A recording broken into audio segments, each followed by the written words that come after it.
Right. So anyone have any questions on 2.3 and 2.4 that is due tonight? Anyone? You can either type out or chat with me. Before you guys continue, and before you tell me your what questions you have, I just want to point out to you that your midterm, this is your midterm day. So you have to come to school on November 4th, 5th, or 6th, depends on your last name, at 9:30 to 11. And your midterm is on chapter 2, I think 2.1 to 2.7. So make sure you guys put this in your cell phone or somewhere else to remind you that do not miss my test. If let's say that you suppose your test is on Wednesday, you cannot come on Wednesday, please email me right now because then I will reschedule you on Thursday or Friday. So make sure that if you cannot come on the day of the test that your name based on it, just email me. Okay, not right now, so you know what's going on. Anyone have any questions on 2.3 and 2.4? I know 2.4, there's one question, number 14, that a lot of students having hard time graphing this, what we call as a piecewise function. So I'm going to show you how to graph this piecewise function for question number 14 in 2.4. So you guys, because it's a lot, you have to use the open and closed circles in this case. So 2.4, question number 14 here. This is called the piecewise function. The reason why this is called piecewise function is because you got two functions here, and you got two pieces. That means you have to draw two graphs. This is the first piece, and this at the end here is your domain restriction. Means that this function or this line can only take when x is less than or equal to -6. So let's take a look at the first function here, which is y equals to x plus 5. So so this is a straight line. So your slope in this case is 1, and your y-intercept in this case is 0.5. So for the first line, it's going to be 5 with the increment of with a slope of 1/1. So how do you graph this? Let me show you. So how do you graph this is, this used to be at 5, and then you go 1 up and over 1, and then 1 up and over 1. So because the slope is 1, so this is your graph that we're supposed to, this is your line for this graph. Unfortunately, this graph says you can only take when x is less than or equals to -6. So this is the graph that we have all the way down here. But unfortunately, at -6, this graph can only take from here all the way down. So the rest of the graph that is go above it, you have to erase it off. So this is how we draw a piecewise function graph. So one of the graph is this graph. So this graph, the first piece looks very similar to this.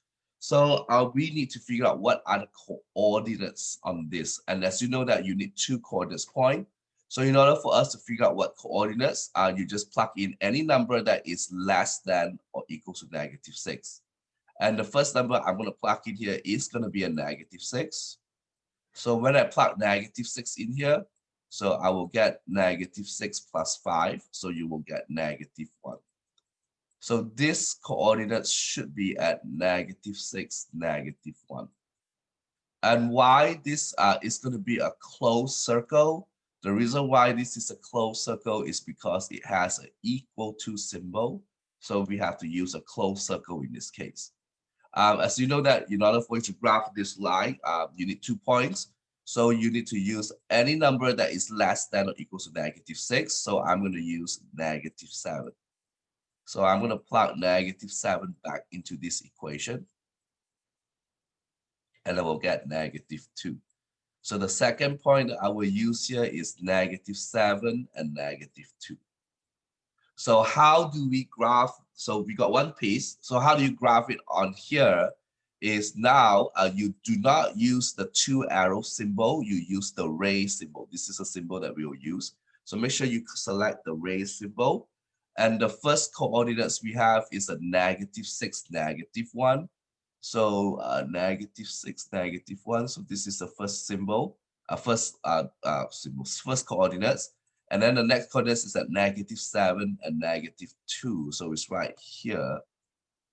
So this is how we graph the first line. Again, you need 2 points here. So the next line we have is I'm going to use green here. It's going to be equation of 1/2 x minus 2. And this is for x is greater than -6. So there are 2 ways you can do. One way is like what I just did just now. You can figure out. But I will recommend do like what I just did last time. You just plug in 2 numbers and then into this equation, and then you find what is your y value, and then you just graph it. So I would suggest this question, I will use -6 because we start at -6. Now, although that is not including -6, so you have to use an open circle in this case. Okay, I'll teach you how to do all the open circles. So once you put -6 inside your x here, so you will get a -5. So the first coordinates is that when as x is -6, you got a -5. This is going to be an open circle. Okay, and now we will use another number to plug in for x, but this time I will use -4. The reason why I use -4 instead of -5 is because of the 1/2. The 1/2, if you use a -5, you get a fraction. So that's the reason why I use -4 here to prevent fraction. Or the best way you can use is 0. Yeah, I'll use 0 because it's easier. Yeah, 0 is much easier. So this will actually give me -2. So the next coordinates we have is a 0, -2. So 0, -2 is right here. 0, -2 is going to be a closed circle because it's on the domain here. So the only thing that's open circle in this case is when it's at -6. So this line looks something like this. So your answer for question 40 will look something like this. So how do we graph this green line for in your graph here? So first we have a -6 and a -5 from the first point.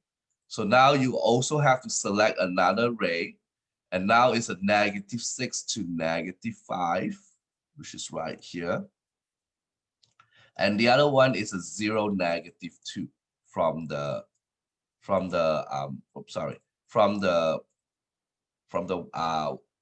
equations we have. But unfortunately, this circle, this line is an open circle. So we have to change this into a closed circle. It should be an open circle. So what you do is you go to ray 2, and then you just select the open circle in this case. Okay.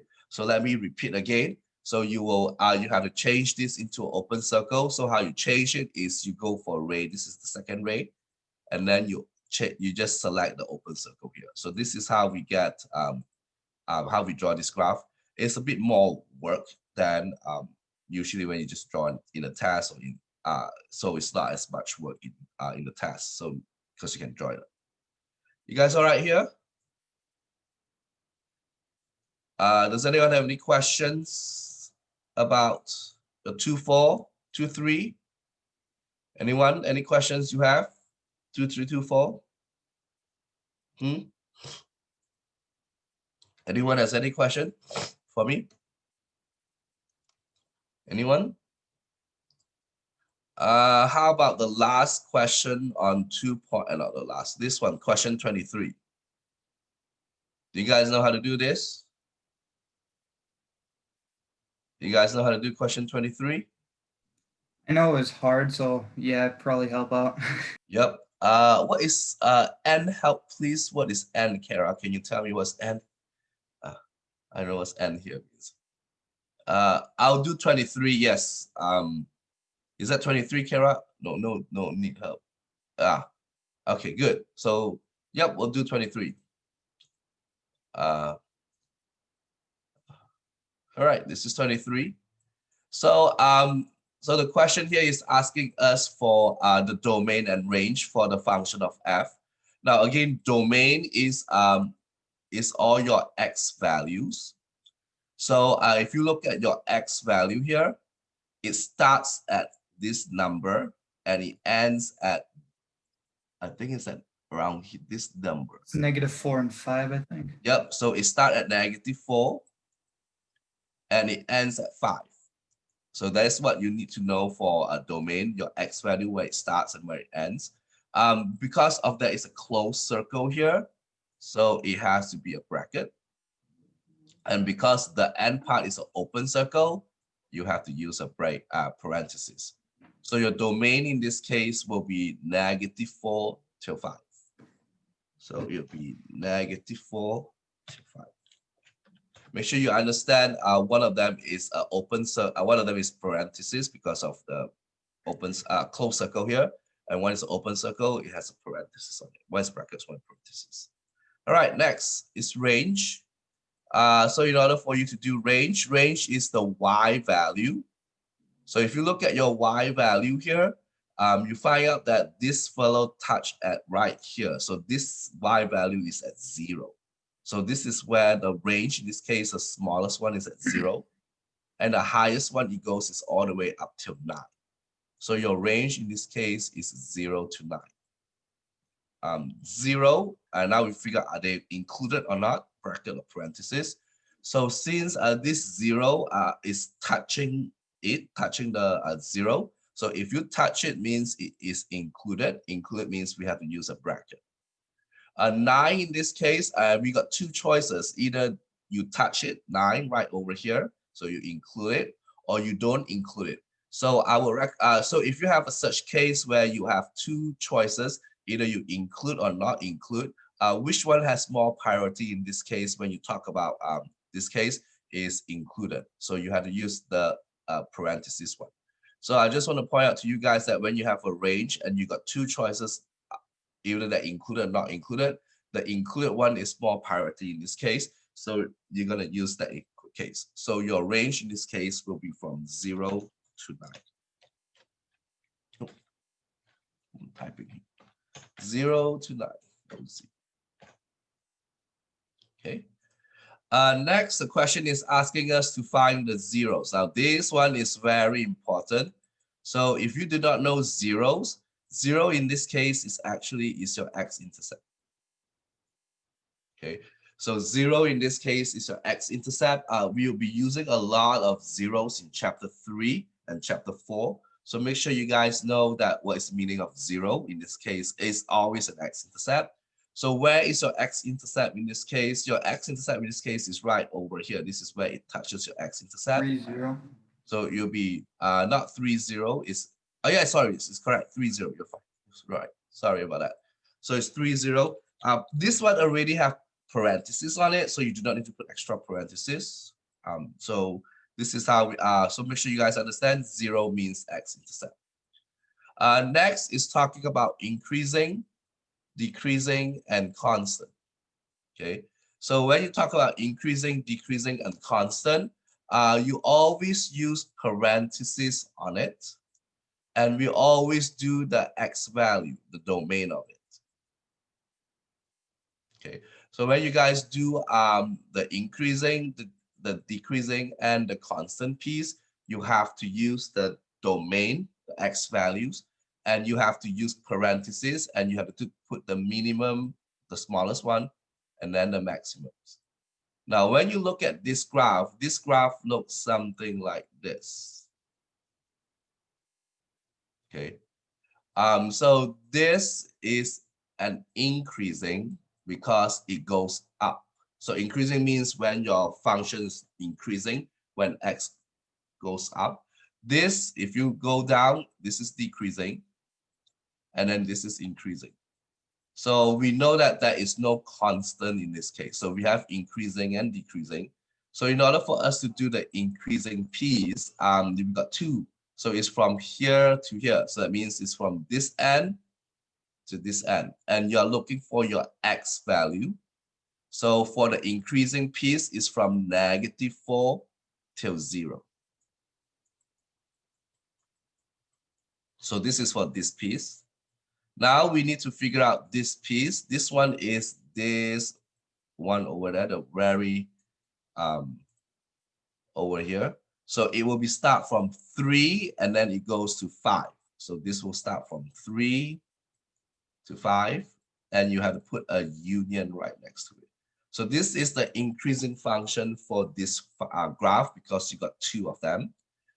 For the decreasing function, you only have 1, which is this one.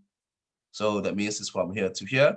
So make sure you read the X value. So it's going to be from 0 to 3. So this is from 0 to 3. Now, how do you type this into your answer for increasing here? Because you got 2.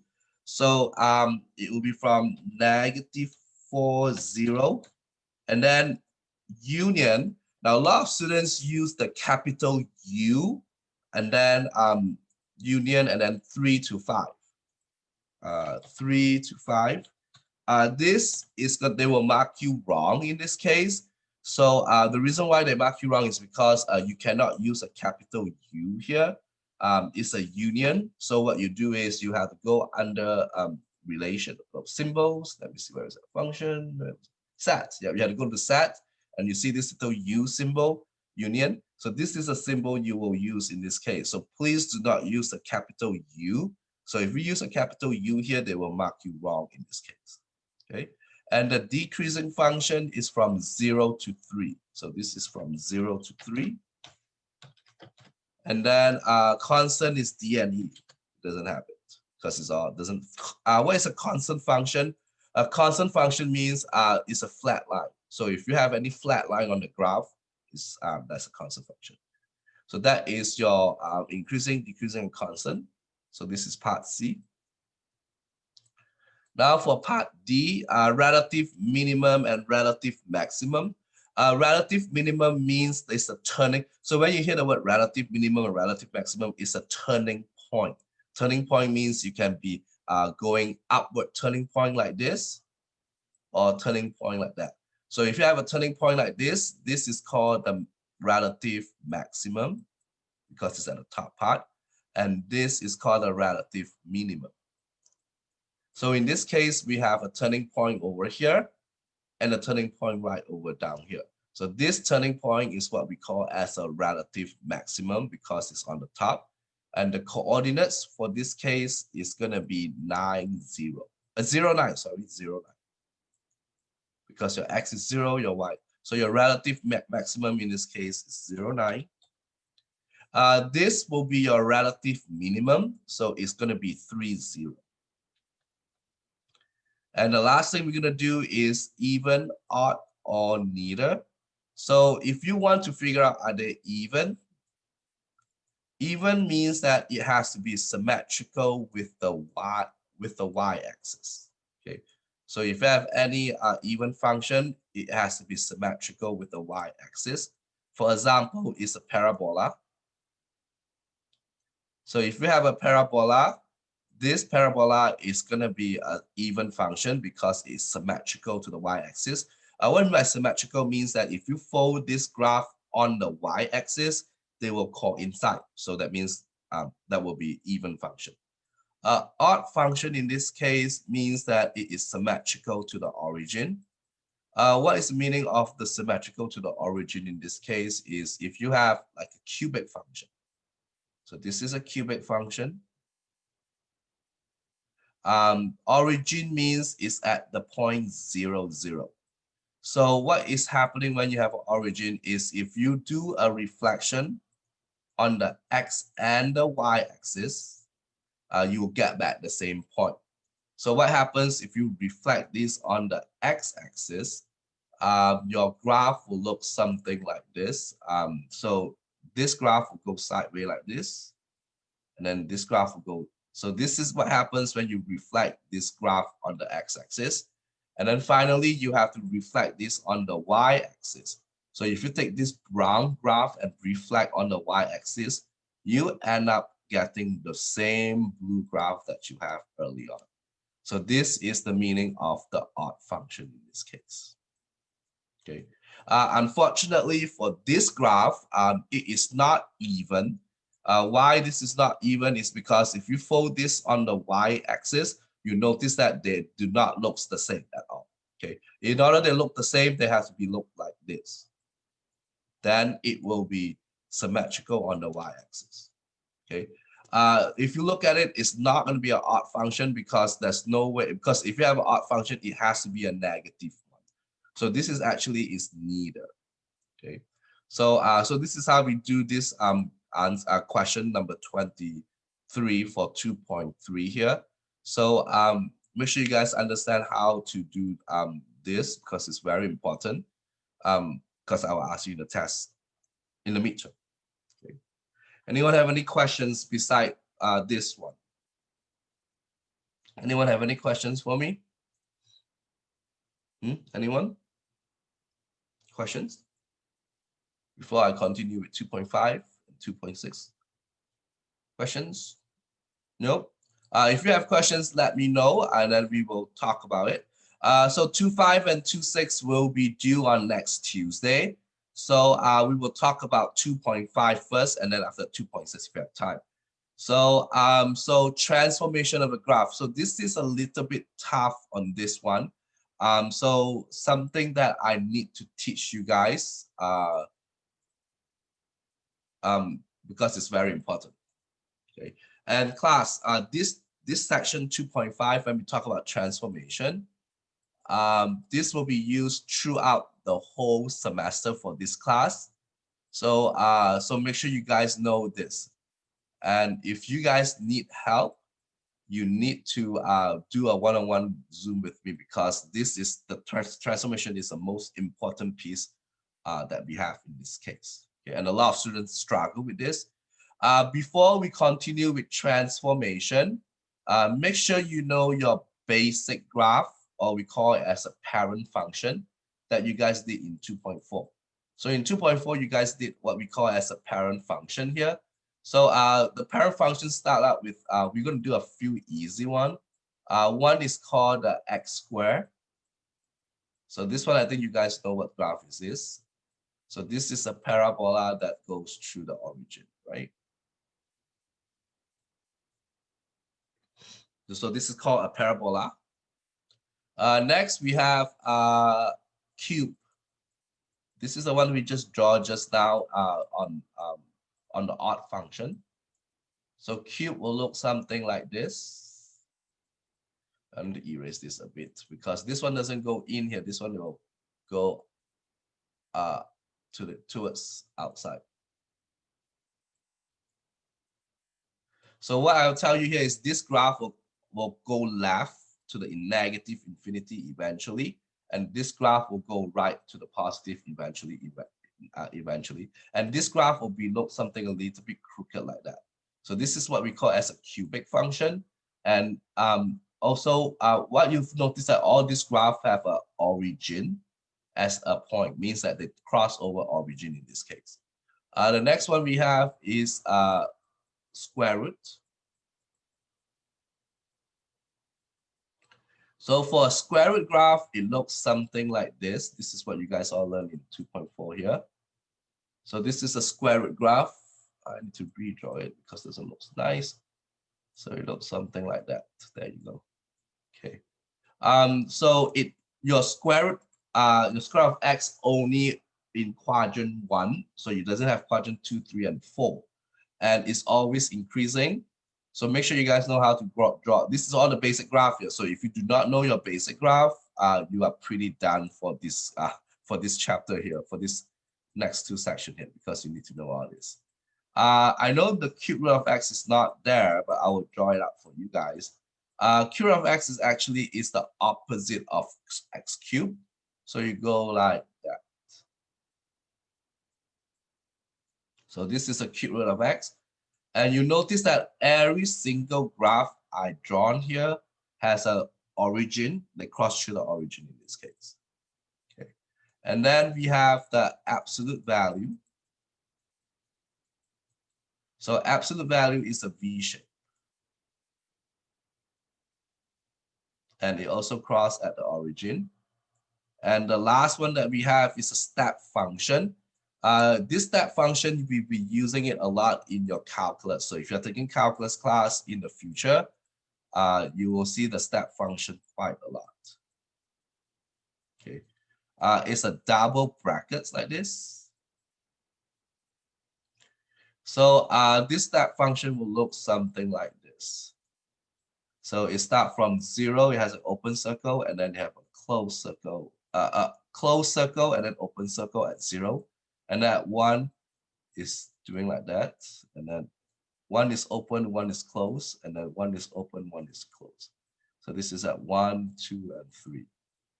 And then it continues. So it looks like a staircase or stairs where you go up. So this is what we call as a positive, not positive, a greatest integer. So this is a step function in this case. So these are your basic graph that you learned in 2.4 in this case. Now we will use this basic graph to do transformation. And there are 1, 2, 3, 4, 5, 6, 7, 8. There are 8 transformation. 8 type of transformation. So I will show it to you the first one. So if you have the first transformation we have is this plus minus h. So if you have, I'm going to use k. Yeah, okay. So if you have this, this means that you are moving. If you have a plus k, means you go up. If you have a minus k, means you go down. How many units? So for example is if you have x squared plus 2. So what you do is you take this graph, the parabola, which is x squared, and you move up 2 units. So this 0 will be at 2 here. So this will be a parabola. And this is at 2. So that's the meaning when you have a plus 2 here. If you have a square root minus 3, so what it means is you take this square root and you move down 3. So this is supposed to be at 0, 0. Now it is at negative 3, 0, negative 3, since you move down 3, and you still have that square root function here. So this is what happens to your graph when you have, this is called up and down. Okay. Next we have is when the number is inside the function. Okay, so this one you have to be careful with it because a lot of students get this one wrong. So if you have a plus h, you move to the left. If you have a minus h, you have to move to the right. So this is something that a lot of students make mistake in the test, is because they thought plus means you move to the right, like coordinates. You know, plus means you move right, left means you move, negative means you move to the left. But this one is changed, so be careful with it. What do I mean by when I say the number is inside? It looks something like this. You see the difference between this transformation we have on top and this one? So this one means the plus 2 is outside your x squared. This plus 2 means it is inside your x squared. Same thing with any functions that we have here. So if you have the negative 3 is inside like this, then you are moving to your right. So be careful when you guys write a square root, because it depends how your line ends. If your line ends over here, means this negative 3 is not a part of the square root, means you're moving down. But if you're all the way there, then this one you move to the right. So for this graph, you're moving to your left. So it used to be at 0, 0. Now you will move to the left 2. So you'll be at 0, negative 2, 0. So this will be your parabola for this case. This one, it used to be at 0, 0, but you move to the right because negative means you move to the right, 3. So your square root graph will look something like that. You guys have any questions here so far? You guys have any question here so far? You guys all right? Yep. Okay, so this is a basic transformation. This is called moving up, down, left, right. The next one we're going to talk about is reflection. Okay, we got two types of reflections. One is called the reflections on the y-axis, and one is called a reflection on the x-axis. How do we know which one is which? You have to watch your negative. So if you have a reflection on the y-axis, your negative is going to be inside. If you have a reflection on the x-axis, your negative will be on the outside. So watch where the negative is at, because the first one move the y-axis. Yeah, not move, you reflect. You do a reflection in this here, Zainab. Not move. You cannot move on the x and y axis. What I mean by reflection is, for example, like example would be, let's do this negative x cubed. Okay, so what we do here is this is x cubed. So this is, so when you want to find what is negative of x cubed, means that you're doing a reflections on the y-axis. What is mean by reflections on the y-axis means that you reflect it on the y. So this over here will reflect to this side. This will reflect to here. So when you have a reflection means that when you fold this on the y-axis, this line, the gray line, will reflect on here. Okay. So what I want to point out to here, let me save this first. This one is very important actually. I'm going to save this first. So example is that if you have something like this, and this is at 2, what happens if I want to reflect this on the x-axis? Anyone know what happens?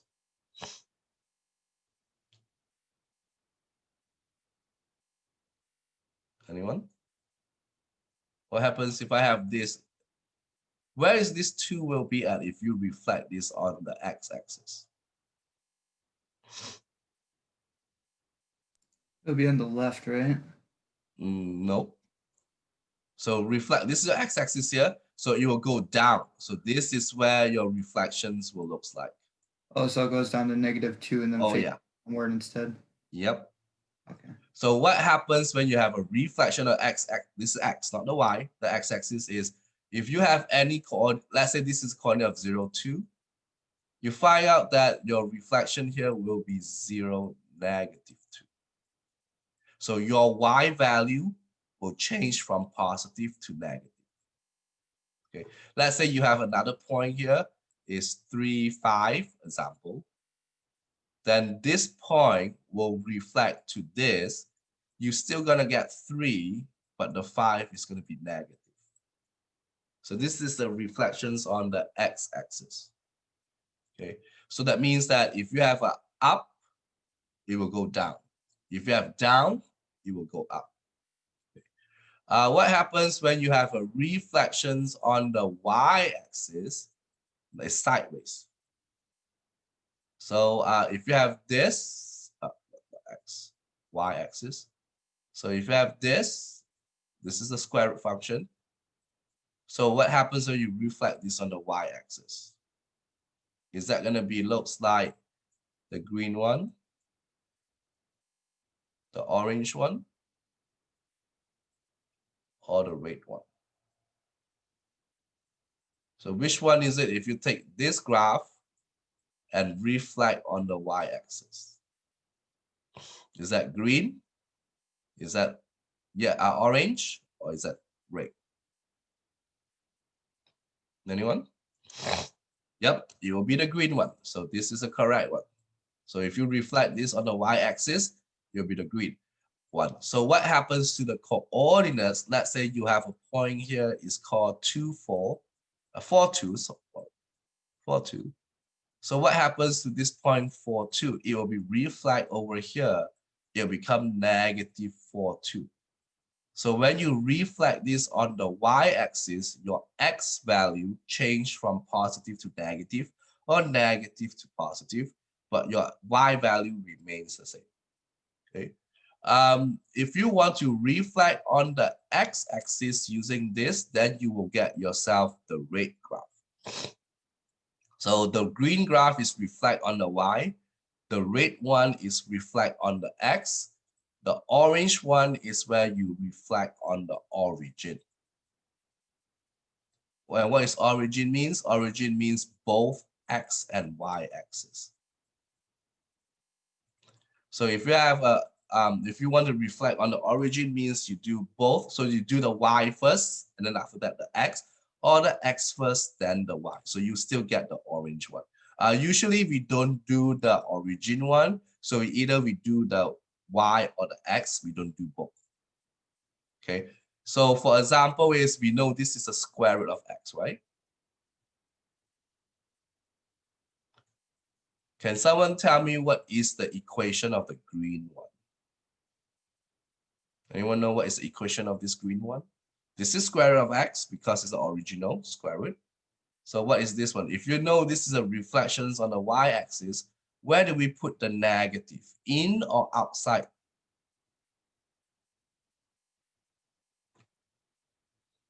Anyone remember? Reflection on y-axis. Where do we put the negative? In or outside? So for the reflections on the y-axis, it is going to be inside. So if I want you to draw the graph of square of negative x, it's going to be a green line. What happens if I want you to draw the reflection of x? Then the negative is outside. So this is a reflection of the x. And what happens if I have both negative? Then it's going to be the orange one. So if you have both negative like this, if I want you to do square of negative x, that means this one has a reflections on the x and the y. So the orange one will be the one that will look like this. So make sure you guys know what happens when you guys have this kind of reflections. So this is very, very important. So so I'll go back to the transformation here. So make sure you guys know that the difference between these two, because reflection of y-axis, it has to be a negative inside. Reflection of x-axis, the negative has to be outside, for example, like this, or the square root one that I just told you. So if you have a negative x inside, it's a reflection of the y. And if you have a negative x outside like this, it's a reflection of x. Yes, you can have both reflections, like what I just mentioned just now. So if you have a negative and a negative like that, then you have a reflections on the x-axis and the reflections on the y-axis. So you can have both of them. Okay, so it depends on the question. And please do not, a lot of students do this. Oh, I remember in algebra, 2 negative become positive. So this is the same thing as this. This is all going to be wrong. Okay, so make sure you guys know that do not change this 2 negative become positive because it's a square root. It's not relevant at all. Okay. So these are all called rigid transformation, means it's very straightforward type. Now we're going to talk about the non-rigid transformation, which is a bit more difficult. So I'm going to use the letter A. So if you have the A and you've been multiplied, still transformation, multiplied by f of x. If this A is greater than 1, that means 2, 3, 4, 5, 2.5, any number that's greater than 1 that's multiplied by the function of x, then what we call here is we have what we call as a vertical stretch. Okay, this is called vertical stretch. What happens if your A is between 0 and 1? Then we call this as vertical compress. Mostly when you guys do a vertical stretch, A vertical stretch is where you pull your graph vertically. Usually when you have a vertical stretch, your graph will be narrow or thinner. And if you have a compress, usually you have it on the wider side. For example, is if you have like 5 times square root of x. Okay. So what happens when you have 5 times square root of x? This 5 is what we call as a vertical stretch, because your and how much you're gonna vertical stretch it, you're gonna 5 times it. Now, if you remember when you do a square root, this is your square root graph, right? So you start at, it's difficult to draw with this. So this is a square root graph. So you have a 0, 0, and at 1, you still get 1. So you get 1, 1. I'm gonna list all the coordinates here so you can see. So you got 0, 0, you got 1, 1. And the next one we do is 4, because 4 is a perfect square of 2. So it's 4, 2. And then 9, 3.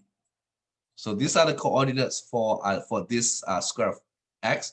So what happens when you have a 5x? So what you do is all your y value here, you have to multiply it by 5 times. The y you multiply by 5 is because of this vertical stretch. So your 0, 0 is still here, but your 1 here will be stretched all the way up to 5. So this one will be at 5 here. Your 2 will become, this will be 2 here, you'll become 10. And 3, which is the 9 here, so it should be at 3, will be at 15. So this graph will look something like that.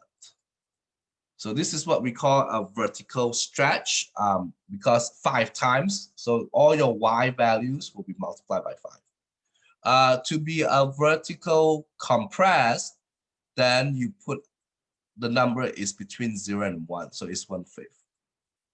So for this case, you just need to multiply this instead of 5, you multiply this by 1/5. So what happens when you multiply all this by 1/5? Then you will compress it to really, really close to your, so like that. Because all your numbers is going to be 1/5, 1/5. So it's going to be less, it's very small, it's less than 1. So that means this green line will be the 1/5 of root x. So make sure you guys know this vertical stretch and vertical compress, because you have to know the numbers here. Either it's 5 or 1/5. Either the number is greater than 1, which is 5, or the number is between 0 and 1, which is 1/5. So this is what we call as compress, vertical stretch and vertical compress. And then the last one is, so there's 1, 2, 3, 4, 5, 6, 7. This is the last 2 one. Is your number is inside the function. And this one is a horizontal. So it's exactly switch of this. So if a is greater than 1, instead of vertical stretch, opposite of vertical is horizontal. Stretch opposite is compress. Okay. And if your a is between 0 and 1, then you will get a horizontal stretch. So it looks exact, it's totally, completely opposite of what you have on this case. And as you know that when you do a horizontal compress, it's still going to be narrow. And for horizontal stretch, it's going to be wide. What is the difference is your number. So last time, this number is outside the original function. This time, this number is inside. So when you have a square root of 5x like this, which is different from here, so this is a horizontal compress here.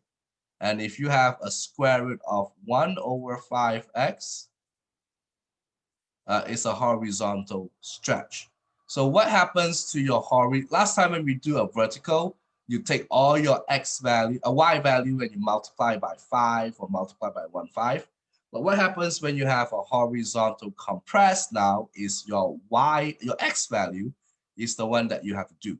So when you have a square root of 5x, what you do with this, So originally this graph is like this, the same graph that we have originally. So what happens when you have 5x is you take so you kind of like you horizontally compress this. So you multiply all this by 5 actually. And let me think. No, let's do that. Let's 1. So let's try this. So just plug in numbers. So when x is 1, y is 5. Yep. So square root of 5. So this will become square root of 4. That was different. Huh. So when x is 1, square root of 5 is a bit more higher than 1. So that is weird. Let's see what we're gonna do with this. It's not gonna multiply this by 5. I think it's divide. No, it's not gonna multiply by 5 here. Nope. So what I usually do with this is I do it when you have a horizontal compress. Compress means you're making it push like this. So you compress it this way. So you try to push this graph towards each other. So that's why this graph will go up like that. Okay, and then when you have a horizontal stretch, when you perform horizontal stretch, you stretch out this way, and when you stretch out this way, this graph will go flat like that. Okay, but the scales is depends. So if I'm not mistaken, you have to multiply this by not multiply, divide. Let me check.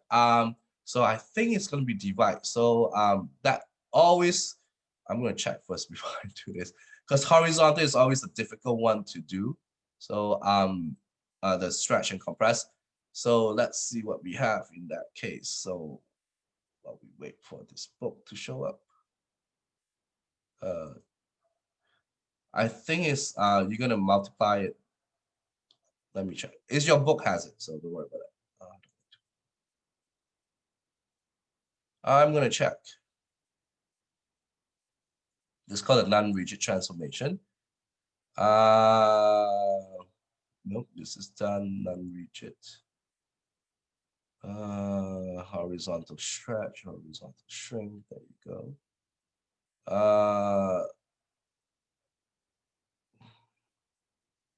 This one is outside. No, yep, this is the one, the B part. That's a B part. I think it's gonna be, yeah, 1/8. No, I'm gonna still looking. I will let you guys know. I will figure out because I'll watch this video for this case. So I would recommend. I think it's not mistaken. It's dividing by 5. Yeah, I think the y value, the x value. Yeah. If I'm not mistaken, so I need to go and double check first. When you have a horizontal compress or stretch, your x value is gonna be dividing by a. Yep, all your x value is dividing by this number. And when you have a horizontal, vertical stretch or compress, your y value is multiplied by a, like what we just did here. Very straightforward. I think this one is when your y value is divided by a. That's what I'm thinking about. So I will let you know more about this if there's a change of it. I think that's how we do it. So, so this is all the 8 transformation that we have here. So you can have multiple transformation in this case. So who start first? Okay. So a lot of students doesn't know what to do if you have multiple transformation. Then you follow the orders of operation. You guys know orders of operation, right? PEMDAS. So so you always start with the inside one and then all the way out. So usually we will do either we always start with the horizontal compress or a horizontal stretch. It's a or means you cannot have both of this. Okay, and then you will do a reflections on the y-axis, and then you move left, right. So let's say you got multiple transformation, horizontal compress or horizontal stretch come first, then reflections on the y-axis, then the left, right, then followed by a vertical stretch or vertical compress, reflections on the x-axis, and then up, down. Up, down is always the last one to do. So do not move up, down first before you do the rest because your graph will be all wrong. So this is what happens to your transformation, which is very important. I will post this in D2L. I know it's a little bit rough, but I would highly recommend you to watch some videos. So I will show you some videos that I make and also on YouTube. So let's take a look at your homework questions on 2.5 so we can figure out what kind of graph, because I will show you what your homework looks like and then your tests. Okay. Let's see what we have here. There you go. This is one of them. So this question 4a, they want you to write an equation given us. So we know this is x squared, it's a parabola. So can someone tell me in question 4a, what kind of transformation did they do with this parabola? Do they move it up, down, or do they move it left, right? Any reflection? We don't talk about, if they give this kind of question, they don't talk about the vertical stretch or vertical compress or horizontal stretch, horizontal compress. So can someone tell me by looking at this graph 4a, what is the transformation did they do here?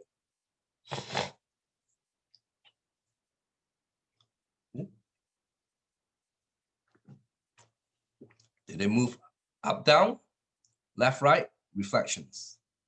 Now you can tell they don't do any reflections because your graph is still open upwards here. So you move down, yes. How many units down? No, not 2. Don't forget it's not 2.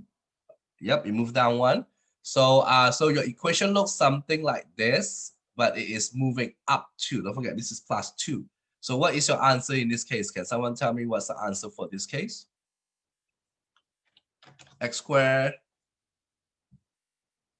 minus 1. So this is how we do question 4a. But 4b is the difficult one. So if you look at 4b, this is a tough one. What kind of transformation did they have?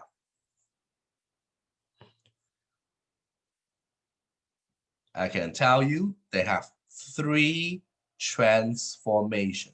You got 3 transformation here because your vertex here used to be at 0, 0. Now it's moved here. So can someone tell me what is these coordinates that you move? It used to be 0, 0. Where did it move to? You move right. How many units? It doesn't move to the right. No, it doesn't move to the right. No, no one's moving to. Nope, move to the right here. No, move to the right. Don't forget your original parabola looks something like this.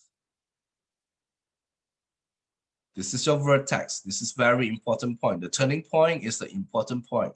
Can someone tell me what coordinates is this turning point is? What is this number is? 2. Or sorry, -1, 2. Yep, it's -1, 2, right? So this coordinates is -1, 2. So that means that it used to be at 0, 0. So this -1 telling that we move to the left 1. And this 2 means we're telling up we're going to move up 2. So can someone tell me when you move left 1, what does it looks like? Is that going to be inside or it's going to be outside when you move left 1?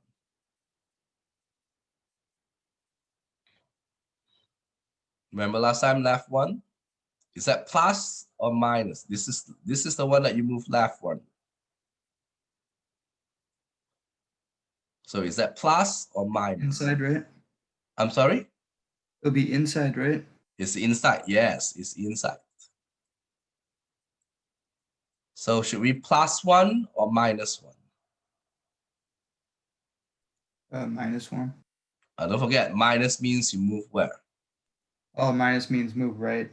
But we are moving left. So left. So this is +1. Difficult, huh? Yep. And up to, how do you do up to? +2. So this is the equation for this. But if you type this, it'll be wrong. The reason why it is wrong is because this graph will be actually look something like this. We also have this. So what makes a parabola go downwards? You have to perform a reflection. And to make it moving downwards is the reflections on the x-axis. And when you look at a reflection of x-axis, you need a what sign inside? Negative. So there is a negative in front here. So this answer here is going to be negative x plus 1 squared plus 2. As I told you, transformation is one of the most difficult section here. So that's the reason why and guess what? You're going to use this a lot in chapter 3, chapter 4, chapter 5. So make sure you guys know this. This is a very, very important important section here. All right, now it's your turn. I want you guys to do 5A. Do 5A. It's an absolute value graph. Yep. And don't forget, absolute value is always at 0, 0. We always have 0, 0. So all the graph that I drawn here, they all have 0, 0s on them. Okay, that's why we always use that point. Now we use this point. What's the coordinate for that? And then you can tell me. Do we move up, down? Do we move left, right?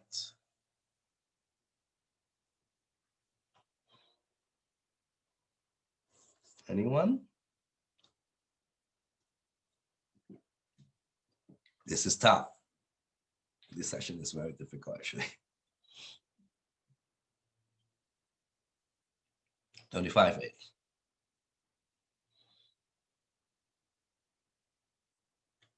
Can someone, don't forget, absolute value, the graph is a V shape. This is a original graph. And now this graph looks something like this. This is a -2.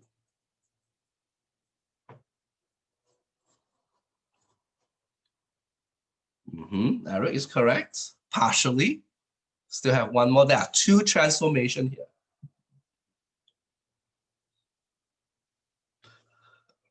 So this is -2, 0.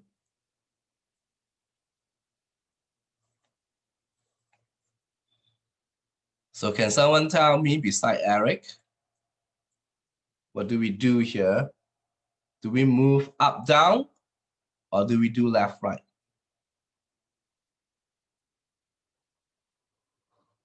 Zainab, Mercedes, Justin, Kara, Ivy, Boha, what do you think?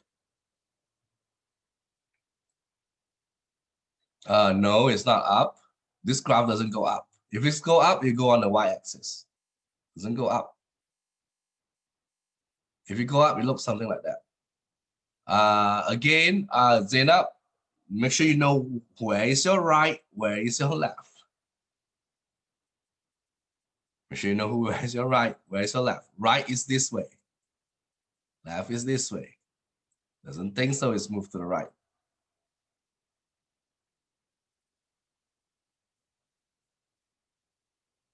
So you move to the left 2 units. So which one should we do with, when you move to the left, this is again, you move to the left is this one.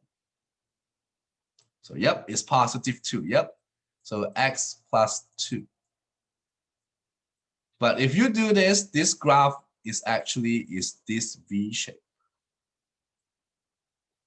So how do we make this V shape go upside down? That means you have to perform a reflection. Is it on the Y or on the X? Don't forget, Y means you move left, you flip it left to right or right to left. X means you move up, down. It's X.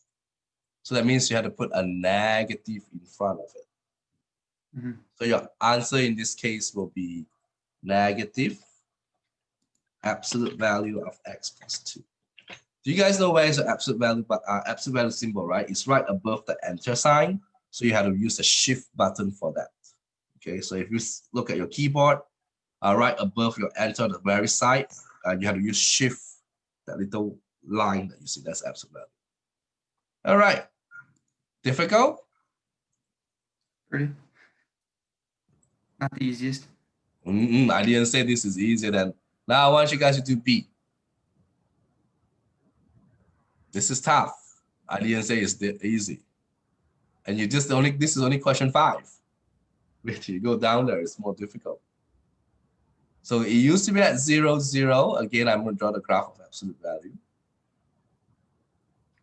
But this graph will be at, what point is this? Can someone tell me what coordinate is this? That is the most important thing, is to know your coordinates. Where's the coordinate? 3, -6. 3, -6. Kara, what do you mean by why the absolute instead of, we can, absolute value is always used, parentheses is not absolute value. Why instead of, we will use absolute value in this case. Parentheses is used for parabolas and anything, but for absolute value, you have to use that 2 straight line here. That's a symbol for absolute value. So this graph will be at here, and then you go like this, right? So can someone tell me, do we move left or do we move right? We should again know your left and know your right. Anyone? Do we move left or do we move right? We move right 3 units. How about this -6? What does that mean? Do we move? Yep, which is this one. How about this one? The -6. We don't move up or down. Which one? Up or down? So we move down. So can someone tell me what is the equation of this absolute value?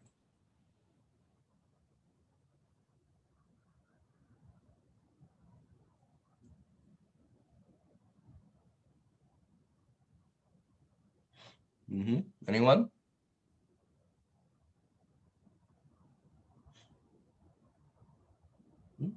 Is it negative absolute value of X minus or plus 6? Plus 6, that is? Yeah. No. Oh, sorry, I'm thinking left and right. Yep, make sure you do the left and right first. Again, left and right must be -3. So -3, absolute value, and then what else? Then it's -6. -6. Now, because this is already in the same V shape as this, so there's no reflections on the Y and X. So your answer in this case will be absolute value, X -3, -6. So yes, I would really, really strongly suggest you guys to, I will post some videos on YouTube, on the D2L. So please go check D2L. Maybe later on, like maybe 2 hours later on, I will post the videos from last semester. I teach this, and also from the, oh, by the way, it's in here. So when you go to materials, go to content, there is videos. And this video, I think it's 2.5. Yeah, this is 2.5. So click on 2.5. These are the videos for 2.5. The Khan Academy, if you want, this is the YouTube video that I would suggest you to watch. So it has almost an hour long. They will tell you how to, oh my God, commercial. So they will tell you how to do all this. Either you do that or you go to the Khan Academy. So I would really strongly suggest you guys to do to either, because this is a tough 2.5 is a very tough section. It's not easy. So that's the reason why you need to spend some time. So this is where we talk about the up and down, the reflections, and then the symmetrical, and then the scaling is when they do the vertical and the horizontal stretch and shrinking. So I would recommend you guys to try and do this. Do not do the exponent function. So do it right until the graph is square. And there are quizzes here, so you might need to play around with the start the quiz and see if you know how to do it. Or you can watch this YouTube, which is an hour long, and they will tell you how to, oh my God, more commercial. So they will tell you how to do this. This is going to be an hour long to do. Oh my God, I hate these commercials. So they will tell you how to do all these things. I would really strongly suggest you to watch these videos here. Because 2.5 is difficult in this case. And don't forget, your homework for next week is 2.5 and 2.6. So two of the difficult, so that's the reason why that is it's very difficult for you guys for these two sections. So make sure you guys spend some time on this homework, okay? All right. If you have any questions, please email me back, because please email me as usual. So I'm going to stop recording here. Anyway.